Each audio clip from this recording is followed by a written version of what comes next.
Dan Davis, ADK, Financial Planning World. Welcome you on a belated Merry Christmas, Happy Hanukkah, and Happy Holidays, whichever way you celebrate it, as well as a happy upcoming New Year. We're all ready for that.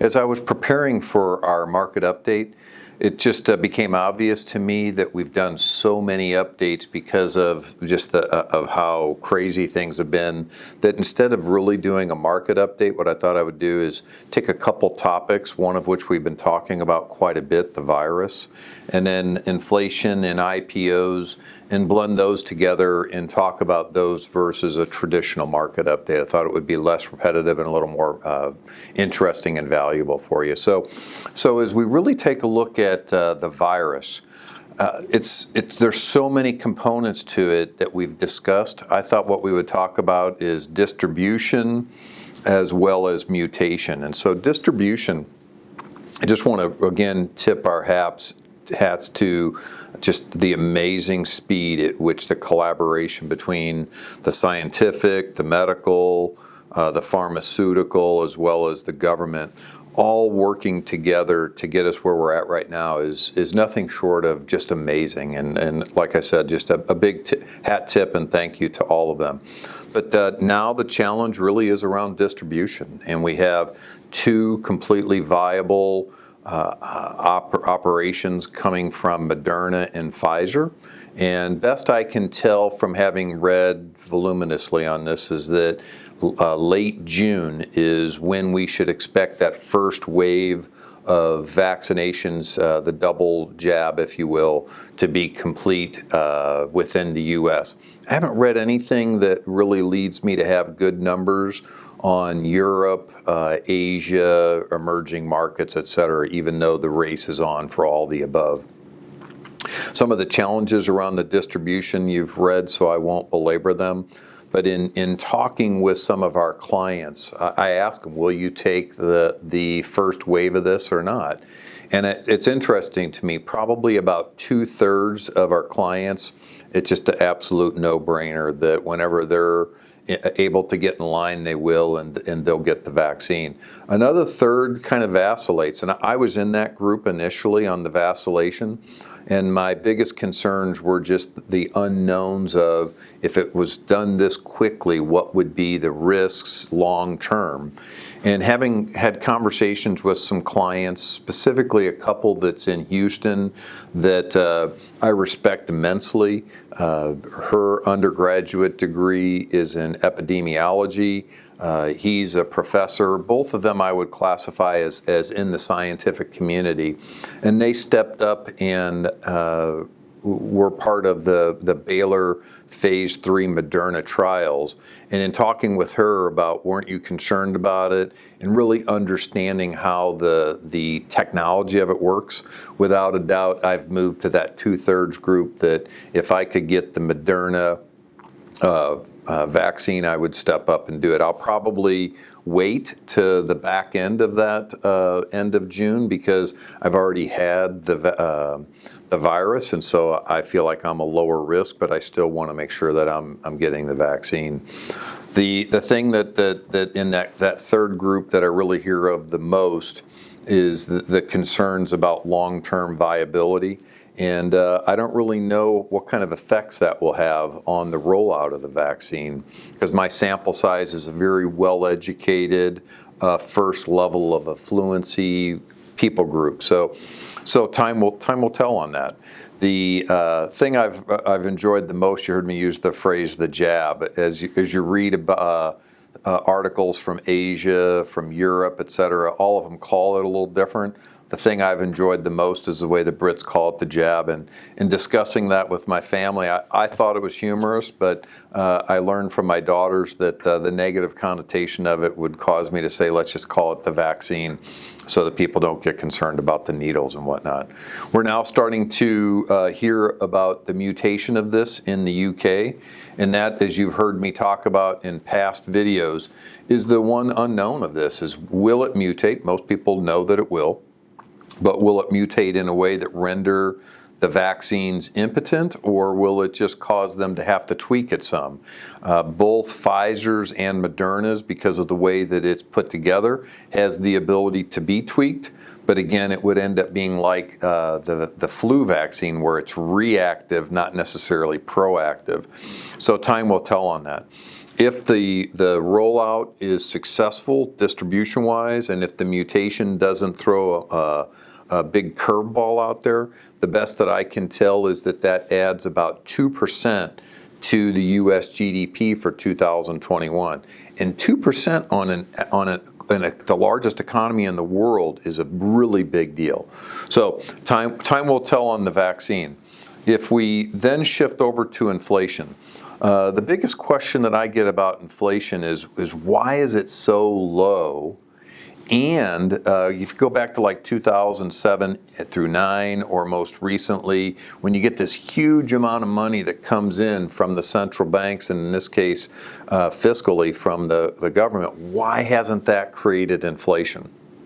I am reminiscent of a class in college where I'm sitting, Reagan's the president, and the professor's talking about the coming rapid inflation because of the amount of money that the government is spending. And what they didn't really think through is two huge components of inflation: wages and energy. And to the degree that those go up, it really has a major impact on inflation. To the degree that they go down or just stay static, it has that kind of effect on inflation. They're not the only two components of it, but huge. And so you go back to Reagan and you really take a look at what's happened in Asia since that period of time and the effects that it's had on cheap labor. You take a look at fracking and the effects that it's had on energy prices. And I would say that you're going to see a lot of headline news about concerns of rising inflation or the coming era of inflation. But in this economic cycle, call the average economic cycle 5 years, and we believe that we're at the beginning of it. In this economic cycle, I don't believe that it's a major risk. You go out 3 or 4 economic cycles, and that's a very different thing, because low inflation won't last forever. But it is something that I believe that because of Asia and the effects on wages, because of fracking, the effects of energy, we have low inflation for a while. Now, that doesn't mean that I don't think that we won't see a jump up in inflation next year, because I do believe that we'll see it go from really low to increased, but not problematic. Why do I think it'll go up? Energy prices, when you have the economy back online fully, will go up, as well as there's a lot of pent-up demand of people who haven't been able to spend money because the things that they haven't been able to do. So those I do believe will cause inflation to go up. Probably the most interesting topic of the day is IPOs. If you go back when we were in the late part of the economy, you heard me talking in our market updates about one of my major concerns was that a huge amount of private companies that traditionally had been IPO'd by the stage that they're already at. And they hadn't been because of this whole new way of building scale. And now you're starting to see those rolled out in this early stage of the economy, whether it's the VRBOs, you know the list. It's the coming of these rollouts, we're in it right now. And I believe that it'll be very exciting. I believe that you're going to see something that we haven't seen since like the late 90s, early 2000s. What we don't know about it is it going to create valuations that create a bubble, or is it just going to continue to fuel the growth side of the marketplace? We'll keep you up to date on that, but I just wanted to bring you up to speed on that. We're looking at investment options. If you're independent, you can't participate at the first level of the IPOs because only the syndicate, which means that you had to have been involved in the underwriting, get access to that. But there's some other things we're looking at to get access to that for you. So distribution, mutation of the virus, inflation, IPOs, if you put that all in a bow and you wrap it up and you say, what's our outlook for 2021? It's very favorable when it comes to the economy. It's favorable when it comes to equity markets. It's not favorable when it comes to bond returns. I won't go through all the whys behind that because we've done that in the last two videos. But in sort of wrapping up, as I was sitting celebrating Christmas with my family, I was just watching how everyone was so joyful, and I was very thankful for that. Within a couple days of that, you then have this bomb blow up in Nashville, and it just lets you know that every season that you have to be thankful for, there's also crazy stuff that happens.